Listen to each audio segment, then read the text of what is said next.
I understand that you've got a new Christmas album coming out. It's out actually right now. Oh, it is? Yeah. Okay. Can you talk about your favorite Christmas memory? Wow. There's a lot of them, I think. I grew up having Christmas at my godparents' house, and I was an only child, so I got completely spoiled. They were amazing. My parents were, you know, we kind of all, basically the 5 of us had Christmas at their house, and they decorated everything to the nines, and every inch of their house was decorated, which I've kind of adopted that same thing in my house. Like the Halloween decorations go down right after Halloween, and the Christmas decorations pop up. So, and as you can tell from, I made an EP last year and a Christmas album this year. I kind of like Christmas. So, yeah, I always remember Christmas kind of being a time for me to kind of get grounded, and it still is, because, you know, when I started going on the road when I was 13, it was kind of the one time my life slowed down, and it still kind of is that way. So it seems to be even more special to me because it's the one time when I can really come together with my family and everything's calm and quiet for a moment. You're obviously a huge Christmas fan. You have your 3 Christmas albums out. What are some of your favorite Christmas traditions that you've sort of carried on through your adult life? Like I said, the decorating is like a big deal for me. I would also say my husband and I, he was at the mall with the kids like years ago when we first got together, and it was our first Christmas with the kids, and he found this ornament that's 4 peas in a pod, and literally is like 4 peas in a pod with like the heads of the smiling peas, and it has our names on it. He got engraved, and so now we kind of end up getting a cute ornament engraved every year to kind of commemorate the year. So here's my sweet big husband. He's out there somewhere. He's probably gonna kill me. My like buff husband, like getting this 4 peas in a pod ornament is super cute. Yes. Can you tell us what song you're gonna be singing in this special? And then you also like wrote 2 new original songs for this new album. Can you talk about what it's like writing an original Christmas song?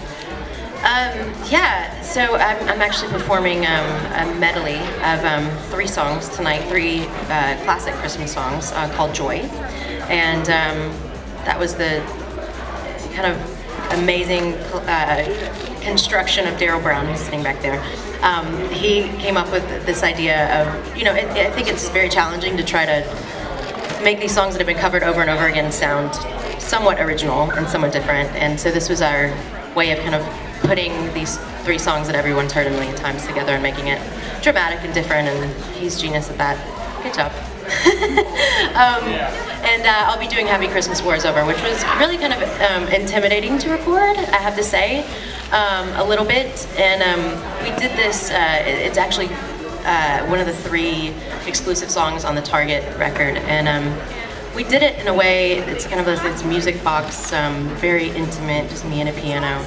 And it's such a delicate song. I mean, for me, it says so much and is so powerful, but to bring it back to this like really delicate moment was completely different than the John Lennon version. And I mean, not that I was ever trying to outdo it, because you can't do that. But I wanted it to be so different that there was really no comparison. So that's one of my favorite songs. I mean, it kills me every time. And then, yeah, writing. Daryl and I wrote both originals on the record. Today's Christmas, which is the title track, and then I Still Believe in Santa Claus. And I guess you really are setting out to write, hopefully, what is, you know, a classic eventually. So, but you don't. I guess we don't think about that.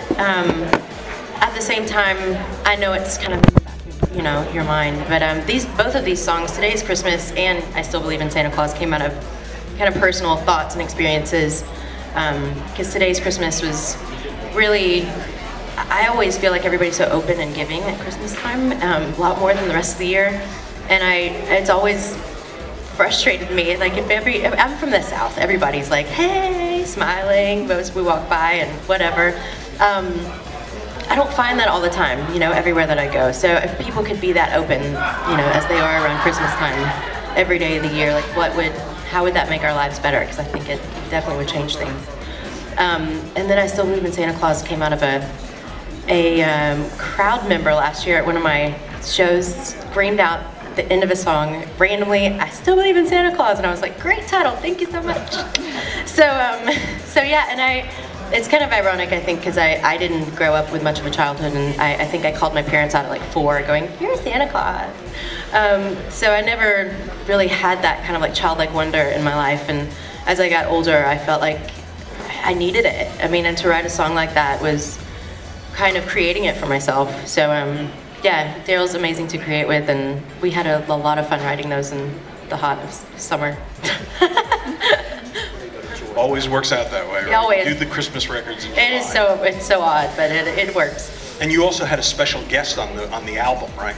I have a couple actually. Aloe Black, I did a duet with, and Gavin DeGraw, both of them, which was really cool to work. I mean, both of their voices are so fantastic, and I think the songs, "Celebrate Me Home" I did with Gavin, and "The Spirit of Christmas," which is a Ray Charles song, I did with Aloe, and they both like really fit the song really well, and it was great to have those two sweet souls on the record. Aloe's such a dear guy, and I think really brought that kind of a bit of his own kind of Ray Charles to that song. And then Gavin is just incredibly soulful. There's very few people that could have sung that song, that can sing that song. It's definitely difficult, but he definitely brings his own kind of very cool, amazing, like, I don't know, he's got such a cool voice. I love hearing him on that. Like, I don't think I could have heard myself doing it by myself without him, so it was fun. Christmas and the holidays, for a lot of people, are all about getting together with family and food. So what is your favorite holiday food that you look forward to the most? I love cheese, and I love cheese. And I don't really get to have it most of the time, but because it actually is not very good for the vocal cords, although I sneak it in every once in a while. So when I'm off the road, I love mac and cheese. Like, I don't know why, but it's the thing that I go to that I just have to devour. That and lasagna. My husband and I both are not Italian, but we ended up with lasagna on Christmas Day because I thought it was a great, like, one-pot meal. It's perfect. I got lazy. I'm touring 5 days until Christmas, so I get lazy around Christmas Day. You're probably the only person on the program tonight who's made a Christmas movie. I wonder what you remember about that, and if you ever happen upon it during the holidays. I think we need a new one. That's what I keep saying, because I was 14, and they play that over and over. I mean, every Christmas, and I'm like, okay, it's time for a new Christmas movie, so we might need to get on that. But yeah, Bernadette Peters and I filmed that in the dead of summer in Dallas when I was 14, and I was in the middle. What I remember most about it, I was in the middle of doing hundreds of dates, and I learned my lines on set, and like went to set, did the scenes, and I learned my lines on set. Yeah, it was quite the interesting experience at the time. So yeah, I'd love to do another one, I think. I mean, we've talked about that a little bit, trying to find the right thing that would make sense, but people love it. People still come up to me all the time and are like, "Oh, I love that movie, you know? It's our favorite." So I think it's time. It's almost been 20 years.